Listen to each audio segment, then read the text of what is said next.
There it is. What's up, guys? This is Coach O'Neill, offensive coordinator here at Schlegel High School, located in Kansas City, Kansas. Kansas. Excuse me. Today, I'll be going over my version of the smash concept. For starters, if you guys ever want to get a hold of me, talk football, talk high school sports, I'm mostly a high school football guy, but when it comes to high school sports in general, I'm all ears and always willing and able to talk. But anyways, you can always reach me at on Twitter at Coach O223. Again, Coach O223. That is my Twitter account. I'm always talking ball on there, always talking football, always willing to network and connect with guys. So to starters, like I said, guys, today I'm going to be going over my version of the smash concept. So to start off with, I am a traditionally a spread guy. I prefer two-back. I'm a two-back system guy. Excuse me, I'm a two-back systems guy. Sorry. In my offense, I prefer to have two backs in the backfield as much as possible. I like to use a lot of read options and things in that fashion. But more specifically today, and on this video, I'm going to be discussing the smash concept and how I use it in my offense. So to starters, like I said, I am a two-back guy. I prefer to have an H-back in the backfield with my running back and QB as well. So going off from play side to back side, this is how we're going to do this. So my Z receiver to the play side, he is in the flanker position. He's not on the ball. He's off the ball. All right, he's going to run a 6-yard snag route. Now, when he's running that 6-yard snag route, I tell my receivers your aiming point is right 6 yards. You want to put 6 yards deep, but your aiming point is right underneath that slot defender, whether it's a safety or just a traditional nickelback. You want him to sit right underneath that slot defender so he can have his eyes to at least acknowledge that you're in that vicinity. All right. So our split receiver, our wide receiver, he's going to run a 10 to 12-yard corner route. Now, the way we have my guys, or the way I have my guys run this corner route, they can bend the route depending on the coverage or the alignment of the DB. And the reason why I allow them to bend the route is because it helps our quarterback throw a more high percentage ball and on hopes of a high percentage completion or a better completion. Excuse me. So. Obviously, for our pass protection, I am a full slide guy. I like half slides and all the other techniques when it comes to pass protection. But the reason why I prefer full slide with my program is because my O-line guys, I feel like it's simpler. It allows us to minimize the time to teach them different concepts versus half slide or big on big terminology, anything like that. With full slide, we're teaching these guys all in one motion. And it's all about just after that, they're just learning defensive pickups and defensive alignments and defensive techniques, which also, helps their IQ of the game and helps their knowledge of the game, which comes into making them a better football player on the field and allows them to play fast. So I am a full slide guy. The reason why I have my line slide away from the call side or the strength side, the reason why I have that is because majority of my quarterbacks here are right-handed guys. All right, I don't have no left-handed quarterbacks right now. Who knows? I might have that in the near future, but right now I have right-handed quarterbacks. So with my right-handed quarterbacks, when it comes to pass pro, I prefer my worst blockers, pass protectors, to be in front of the quarterback. The reason why, with them in front of him, say if they miss a block or say something going wrong, he can easily see it because it's in his peripheral of the play side. On top of seeing it, he can adjust himself or pretty much mentally prepare himself on what he's going to do next to make sure that the play is successful or to make sure that we do not make a bad play worse, if you want to call that, pass protections were missed. So I am a full slide guy. I like my backs to block the edge to the play side. To my backside, single receiver side, specifically in this formation, he's also running a 10 to 12-yard corner route. I teach my receivers in inside release and outside release. All right, so I'll tell them either IR or ER. When they hear that, they know inside release, I'm fighting inside shoulder of that corner. Outside release, I'm fighting outside shoulders of that corner. The reason why we want that corner to turn his hips, and while turning his hips, that gives us opportunity to set up other opportunities underneath or in an area that he's not covering. So IRs, ORs is something big that I do with my offense. With my receivers. Like I said, now, the concept is still the same with the single receiver side. Obviously, we have a high safety, or in essence, if there's a one-on-one matchup with a high corner who possibly bailed, he's playing cover 3. I teach my receivers to do the same as if you would see the opposite receiver on the other side. All right. He's going to bend his corner route into the vicinity where there's basically grass. All right. So when that DB gives up that field and he's bailing or he has deep quarters or anything, he's giving us grass to throw underneath it. So this is why I allow my receivers to bend that corner route. And I'll get more in depth with that as well.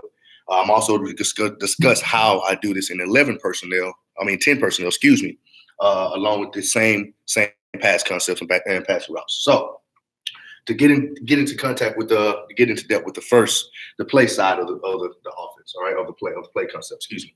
So like I said, in this fashion, we have a too high safety look, all right, with the too high safety look. And let's say, like I said before, our Z receiver is basically trying to get the eyes or get that nickel defender to notice that he's in that area, all right. So that's why he's running that snag route right underneath in the vicinity. Basically, you can just say replace the defender. If that's an easier way or easier terminology to teach your guys, just replace the position of the pre-snap defender. All right, so he'll just basically run that snag and sit right where that defender was before the snap of the ball. All right, so in essence, in a winning play. So let's say we're playing man. Say defense is playing a two-man right now, too high safety, two-man. All right. So what you will see in that essence, you'll see this corner will be responsible for that snag route. All right. This guy here will be responsible for this corner, but he's going to possibly just say he's just sitting and just reading. He's going to play catch. So I'm expecting him to trail that corner route. All right. I'm expecting him to read and react. I'm expecting my guy to beat him to the edge just off alignment. But I'm also expecting that guy to just trail after he reads and understands that the receiver is coming at him full force and is breaking out into the corner route. Now, like I said before, this safety right here, we're playing two-man. So he's playing deep quarters, all right? So he has the deep side of the field. Nothing gets past him. Nothing he doesn't get beat deep. That's his assignment. Nothing gets past him. This is what I tell my receivers. So for my wide and my X receivers, both basically my guys who are on the ball, all right? What you want to tell them is, first thing, while you're running your route, all right? So as you get vertical on your route, you want to tell them eyes on near safety.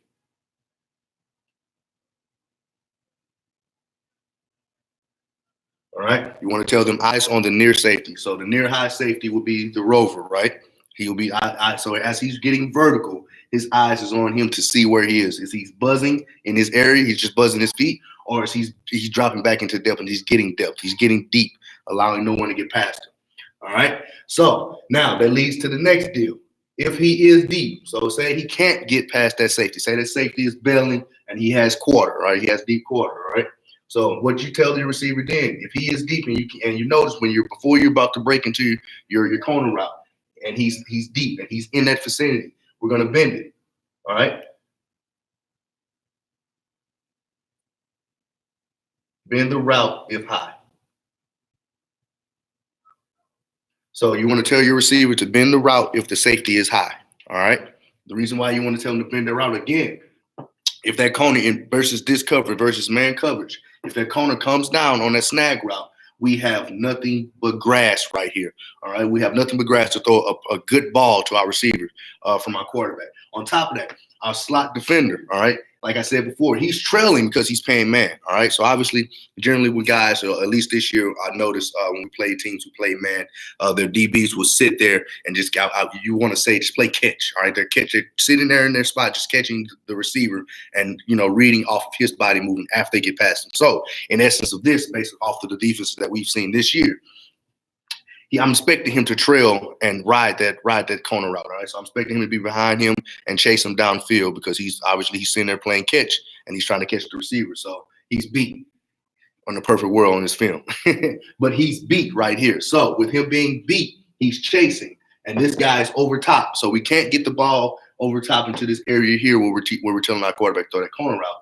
Instead, the receiver is going to bend that route. And it's going to create nothing but grass right here for the quarterback to he can make a mistake. It allows the quarterback to make a mistake and still be successful. All right. It allows your offense to have a hiccup, if you want to say, and still be successful just off of these teachings. All right. So like I said, in this concept, the corner drops down, giving us grass. Our split receiver is bending his corner route.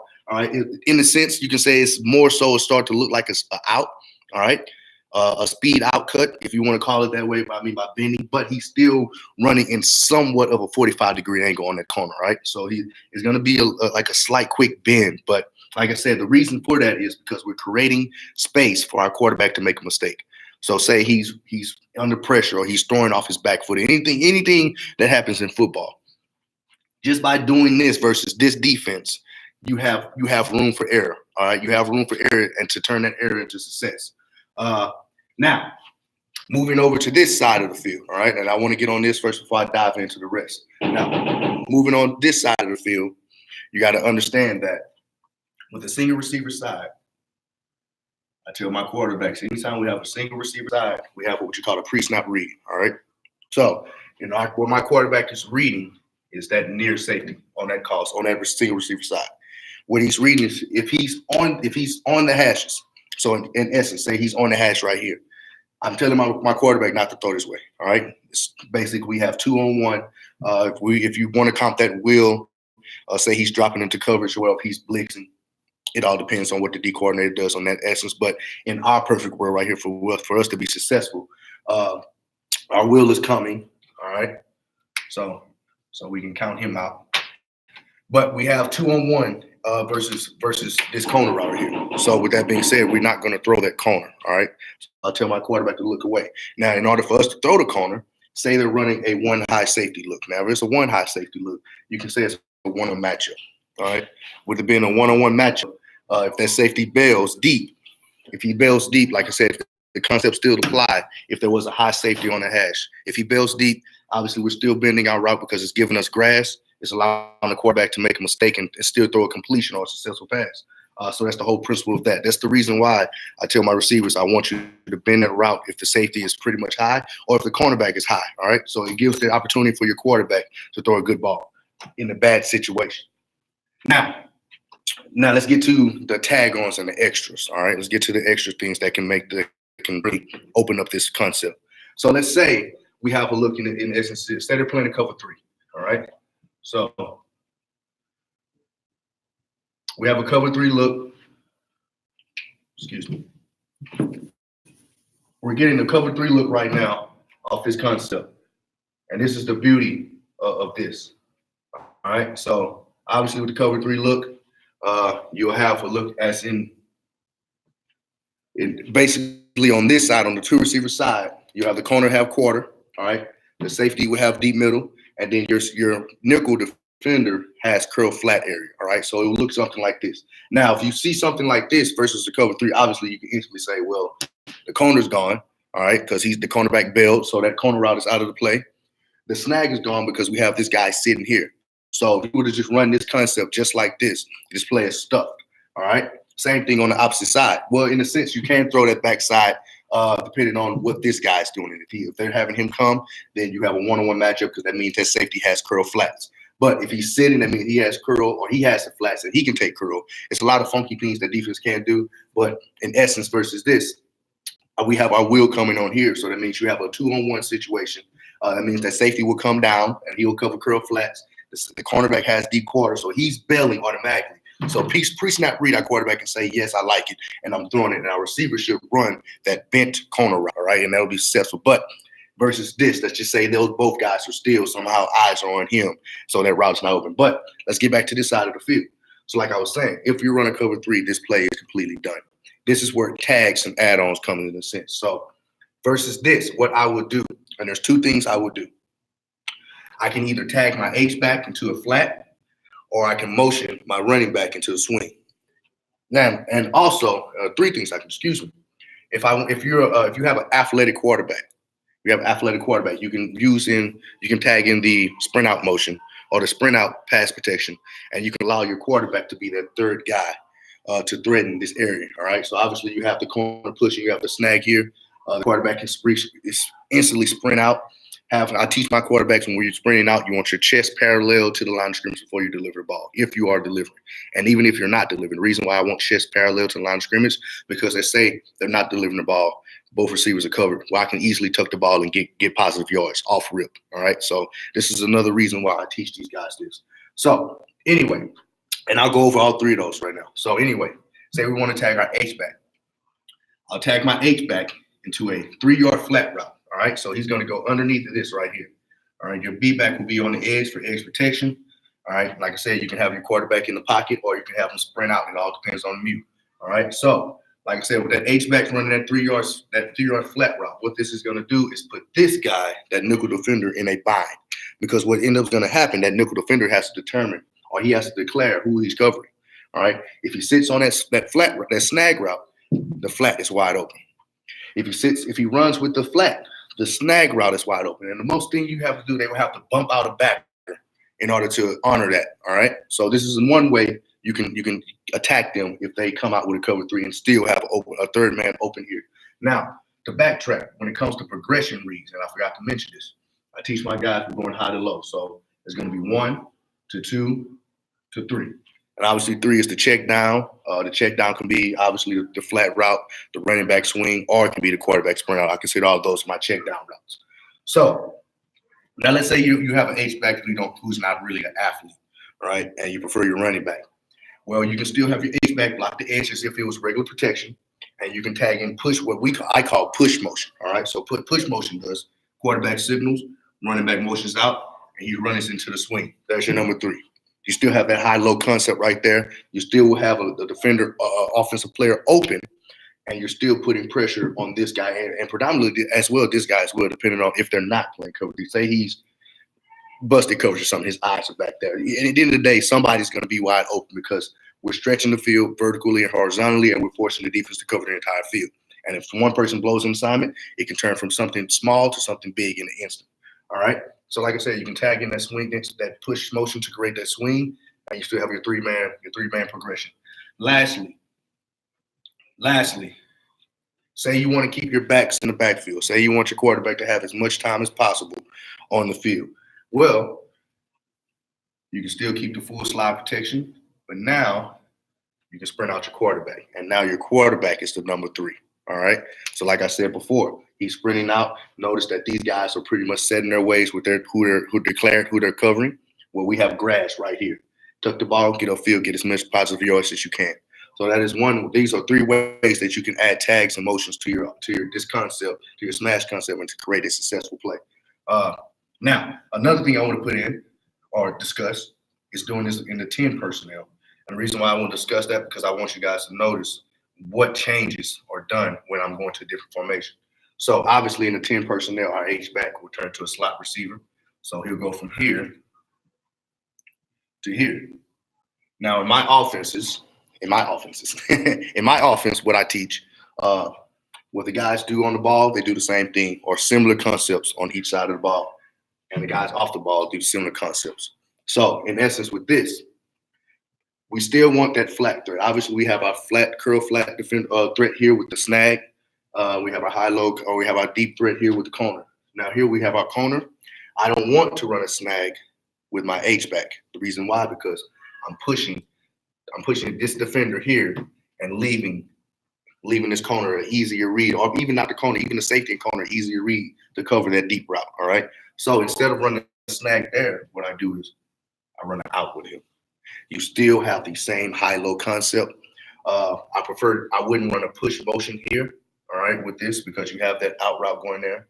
But you still can run the sprint out here, and you still have a window, all right? You still can have a window if the quarterback needs to get out of the pocket and get upfield. It's still a window because you're pushing that defense, those defensive backs, outward towards the sideline, all right? So that's just another wrinkle to it if you're going in a 10, if you're a 10 personnel guy. Now, the last deal I want to do, it also relates to this with that out route as well. Say you just have a kid at the Z who is just a stud with the ball in his hand, and you just want to find a way to give him an easier opportunity to get the ball and get upfield. Well, this is another motion you can tag. I call this in my office Zen motion. So Zen motion is telling my Z receiver, you're just going to shift. Well, I'm not even going to say motion, Zen shift, excuse me. So you're just going to shift inside of the split, all right? So he shifts inside of the split like so, all right? Snap of the ball, he runs the out. Same concept the H receiver does on the weak side of the field, the Z does when you Zen motion, and you still will get the same exact look from the defense, or you will get the same exact look that you will want out of this concept, all right? So Like I said, guys, this is my version of the smash concept. Obviously, I still use the corner. Instead of running a hitch, a traditional hitch out of the smash, I prefer a snag route because I want to push guys. I want to push that defender inside on the play side, and then I'll run the out with the, if I'm in a 10 personnel, I'll run an out with the backside slot, just because I'm pushing him outwards. I want to push him towards the sideline. So at the end of the day, you'll still get that same concept, but just different routes, and you'll still get that same high-low progression read with the 1, the 2, and the 3, especially the 3 being the quarterback. If you have an athlete who you want to get out of the pocket, this is a passing concept that I think is very successful for mobile QBs and even for pocket passing quarterbacks who have great arms. This is a great way to teach your quarterbacks and your receivers how to read a secondary. All right. This is a great way to tell them how to read a secondary. So again, like I said, guys, if you ever want to contact me or just talk ball in general, my Twitter account. This is my Twitter. Oh, snap. Excuse me. I forgot the last word. So if you're, like I said, if you ever want to get a hold of me, Coach O, the letter O, 223. That is my Twitter name. Follow me on Twitter. Send me a message, man. We can talk ball. You can even get on here and give your some of your favorite plays and things that you like to do, and we can just progress this channel of mine for a lot of other coaches out there who are either beginning coaches or coaches who are just trying to learn a different format or different system. Thank you guys, man. You guys be awesome.